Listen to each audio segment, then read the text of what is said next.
আপনারা দেখছেন নরসিংদীর কথাটি।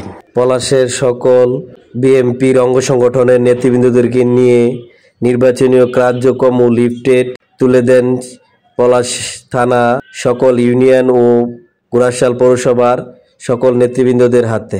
বাহাউদ্দিন ভূঁইয়া মিল্টন, সিনিয়র যুগ্ম সাধারণ সম্পাদক, পলাশ থানা বিএনপি, সকল নেতাকর্মীদের সাথে সৌজন্যমূলক সাক্ষাৎ ও দিক নির্দেশনা তুলে ধরেন আগামী নির্বাচনে ডক্টর আব্দুল মঈন খান, সাবেক মন্ত্রী ও জাতীয় স্থায়ী কমিটির সদস্য বিএনপি, ওনার বিপুল ভোটে বিজয়ী করে পলাশ থেকে গণসংবর্ধনা দেওয়ার ক্ষেত্রে লক্ষ্যে কাজ করার জন্য নেতাকর্মীদের উদ্দেশ্যে সকল দিক নির্দেশনা ও কার্যক্রম কিভাবে পরিচালনার ক্ষেত্রে সকল কিছু তুলে ধরেন এই পলাশের জরুরি সভায় বিএনপির অঙ্গ সংগঠনের নেতৃবৃন্দদের উদ্দেশ্যে।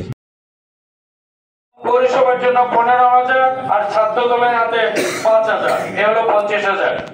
আমরা 7টি ইউনিয়নে প্রথমে আমরা দিব, তারপরে আমরা পৌরসভায় দিব এবং আমাদের ছাত্র দলকে আমরা 5,000 দিব। এই 50,000 লিফলেট আমরা নিয়ে আসছি। এই লিফলেটগুলি আপনাদের হাতে আমরা তুলে দিব। আমাদের সভা শেষে আমাদের 7 ইউনিয়ন বিএনপির সভাপতি